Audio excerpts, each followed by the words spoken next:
Hello, ദോശയിലേക്ക് ഇഡ്ഡലിക്കൊക്കെ കൂട്ടാൻ പറ്റിയ ഒരു അടിപൊളി ചമ്മന്തിൻ്റെ റെസിപ്പി ഉണ്ടല്ലോ. ആദ്യം തന്നെ ഒരു പാൻ എടുത്തിട്ട് അതിലേക്ക് വെളിച്ചെണ്ണ ഒഴിച്ചിട്ട് അതിലേക്ക് കടുകിട്ട് അത് പൊട്ടിക്കഴിഞ്ഞാൽ നമുക്ക് കുറച്ച് സവാള ഇട്ട് കൊടുക്കാം. സവാള ഇട്ട് നന്നായിട്ടൊന്ന് ഇളക്കി കൊടുക്കുക.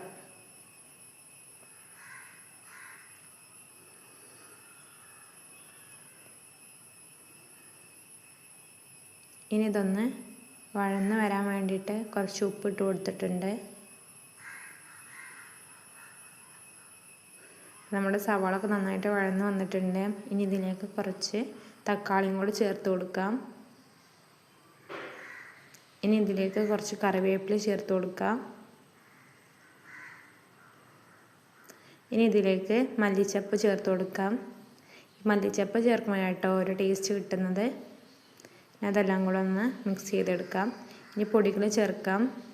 മുളക് പൊടി, മഞ്ഞൾപ്പൊടി, ഒരു ടേസ്റ്റിന് വേണ്ടിയിട്ട് കുറച്ച് ചിക്കൻ മസാലയും കൂടെ ആഡ് ചെയ്തിട്ട് ഇതും കൂടെ ഒന്ന് നന്നായിട്ട് ഇളക്കി കൊടുക്കാം. ഇനി ഇതിലേക്ക് ലാസ്റ്റായിട്ട് ചേർക്കുന്നത് തേങ്ങയാണ് കേട്ടോ.